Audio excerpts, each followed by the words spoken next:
Casual സ്റ്റാഫിനെ ഇത്തരം responsibilities ഒന്നും ഏൽപ്പിക്കാൻ പറ്റില്ല സത്യനാഥ. അഡീഷണൽ എന്ത് ചാർജ് വന്നാലും താൻ എപ്പോഴും ഒഴിഞ്ഞു മാറിയ പതിവ്. ഇത്തവണ അത് പറ്റില്ല. അറ്റ് എനി കോസ്റ്റ് നിങ്ങളിത് ചെയ്തേ പറ്റൂ. അതെ, ഒന്നും കണ്ടിരുന്നേ. അവിടെ വിദ്യാർത്ഥി കോർണർ കണ്ടിട്ടുണ്ടാ? മഹാത്മാഗാന്ധി അടക്കം പല മഹാന്മാരിൽ നിന്ന് പ്രസംഗിച്ചിട്ടുള്ള സ്ഥല. എന്നിട്ട് ഞാൻ കുലുങ്ങിയിട്ടില്ല. പിന്നെയാണ് മാഷ് വണ്ടി വിട്ടേ. പോ. എനിക്ക് എന്നാ മുകളിൽ റിപ്പോർട്ട് ചെയ്യേണ്ടി വരും.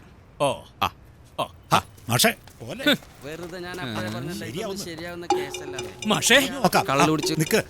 എനിക്ക് സമാധാനം. ഈ മോളില് കംപ്ലൈന്റ് എന്ന് പറഞ്ഞ നേരാ? ഒരു പക്ഷേ എനിക്ക് അങ്ങനെ ഒരു തീരുമാനം എടുക്കേണ്ടി വരും. എന്റെ മാഷെ, കുട്ടികൾ എന്തെങ്കിലും സംശയം ചോദിച്ചാൽ ഞാൻ എന്ത് മറുപടി പറയും? No problem. ഈ ടൗണിലെ ഏറ്റവും നല്ല കമ്പ്യൂട്ടർ ഇൻസ്റ്റിറ്റ്യൂട്ട് നടത്തുന്ന എന്റെ കസിനാ. ഞാൻ ഇന്ന് തന്നെ മാഷെ അവിടെ കൊണ്ടുപോകുന്നു, ക്ലാസ് കൊടുക്കുന്നു. കമ്പ്യൂട്ടർ പഠിക്കാനാ? ഞാനോ? നല്ല കാര്യമായി വിട്ടെ. ഒരു കുഴപ്പമില്ല. ഇനി ഒഴിഞ്ഞു വരാൻ പറ്റില്ല. പ്രിൻസിപ്പൾ ചാർജ് എഴുതി സർക്കുലർ ഇഷ്യൂ ചെയ്ത് കഴിഞ്ഞു. ഞാൻ കമ്പ്യൂട്ടർ പഠിക്കാം. സമ്മതിച്ചു.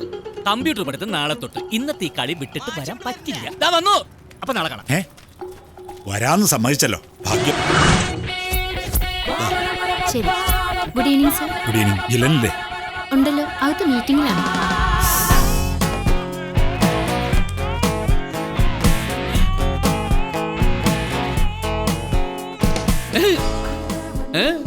അതെ, പൂരപ്പറമ്പിൽ നിരത്ത് കുത്തിയിരുന്ന് ചീട്ട് കളിച്ച അത് വലിയ നാണക്കേട്. ഇത്രയും വലിയ വിദ്യാഭ്യാസ സ്ഥാപനത്തിൽ AC ക്യാബിനകത്തിരുന്ന്